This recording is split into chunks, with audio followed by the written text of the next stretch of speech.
Good morning. आज मैं आपको कक्षा 10 के जो केंद्रीय सरकार था वह पहला लेसन था, जिसमें मैं विधायिका और संसद के बारे में बताया था।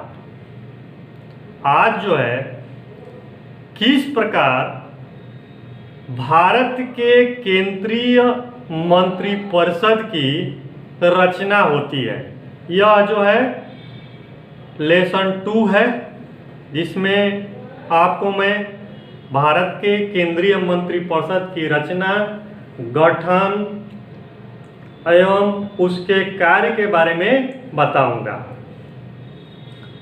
भारतीय संविधान के अनुसार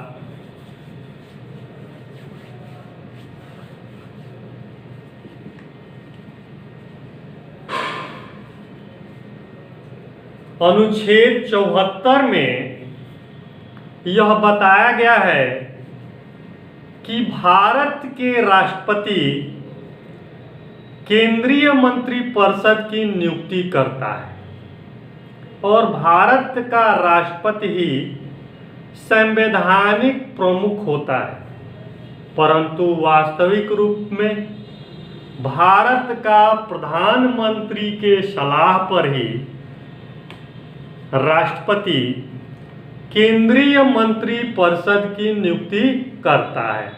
ऐसा भारतीय संविधान के अनुच्छेद 75 में उल्लेख किया गया है। मेरे प्यारे बच्चों, भारत में सन 1952 ईस्वी में भारत का पहला चुनाव हुआ। मतलब कि पहली बार संसद का गठन किया गया, जिसमें भारतीय संसद के 489 सदस्यों का चुनाव किया गया था।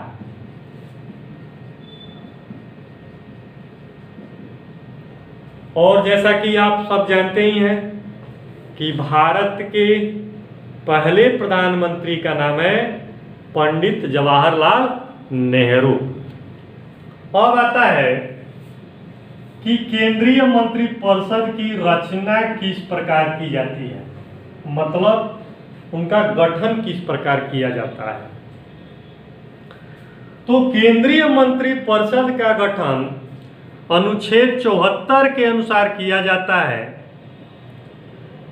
जिसके अनुसार भारत का राष्ट्रपति किसी भी व्यक्ति को मंत्री पद की शपथ दिलवा सकता है, परंतु उसके लिए एक अनिवार्य शर्त यह है कि उसे भारत के किसी न किसी सदन के सदस्य होना चाहिए।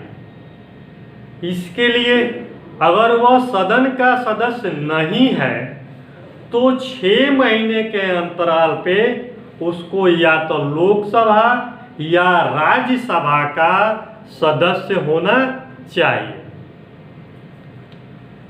मुख्य रूप से केंद्रीय मंत्रिपरिषद के जो सदस्य होते हैं उनका कार्यकाल 5 वर्ष के लिए होता है, और यह स्थिति तब तक बनी रहती है जब तक लोकसभा में उस सरकार का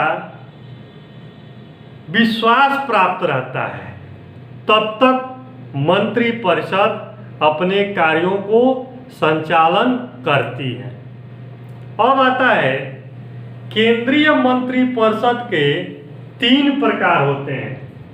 मतलब ये हुआ कि भारत में 3 प्रकार के मंत्री पद होते हैं।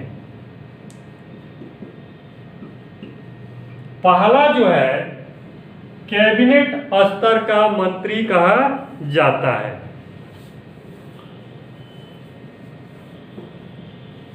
कैबिनेट मंत्री। दूसरा होता है राज्य मंत्री। और तीसरा जो है उप मंत्री कहे जाते हैं।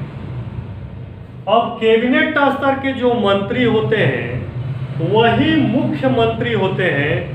इनका मुख्य काम क्या होता है कि सरकार के जो भी नीतियां होती है इनका संचालन करना। बाद में 2001 में एक संविधान संशोधन किया गया और यह संविधान संशोधन 91 के नाम से जाना जाता है, जिसके अंतर्गत जितने सदस्य होते हैं उनमें से केवल 15% ही मंत्री पद बनाए जाते हैं। इस प्रकार मैं आपको भारत के केंद्रीय मंत्री परिषद के बारे में बता रहा हूं। अब आता है कि इन केंद्रीय मंत्री परिषद के कार्य क्या क्या हैं और इस केंद्रीय मंत्री परिषद में प्रमुख रूप से प्रधानमंत्री का कार्य उल्लेखनीय होता है। प्रधानमंत्री जो है भारत का लोकसभा का नेता होता है और इसकी नियुक्ति बहुमत दल के प्राप्त जो नेता होते हैं भारत के राष्ट्रपति द्वारा किया जाता है। अब इसके लिए भी वही शर्तें हैं कि अगर वह किसी न किसी सदन का सदस्य होना चाहिए, या तो लोकसभा या राज्यसभा। इन दोनों सदनों के सदस्य होने के बाद ही उनको भारत का राष्ट्रपति प्रधानमंत्री की शपथ दिलवाता है, चाहे वह राज्यसभा का हो या लोकसभा का। अगर किसी सदन का सदस्य नहीं है तो उसको भी 6 महीने के अंतर्गत किसी न किसी सदन का सदस्य होना चाहिए। जैसे श्रीमती इंदिरा गांधी जब भारत की प्रधानमंत्री बनी थी तो वह राज्यसभा की सदस्य थी। डॉक्टर मनमोहन सिंह जी भी राज्यसभा के सदस्य हुए थे। तो मैं फिर कल आपको भारत के प्रधानमंत्री के क्या क्या कार्य हैं और उन कार्यों को किस प्रकार से करता है इनको मैं बताऊंगा। आज की जो वीडियो है उसमें आपको बहुविकल्पी प्रश्न जो है दिए होंगे बुक में, उस प्रश्नों को आप निश्चित तौर पर देखिएगा। अति लघुत्तर के भी प्रश्न होंगे, देखिएगा। इसका मैं केवल पार्ट 1 बताया हुआ।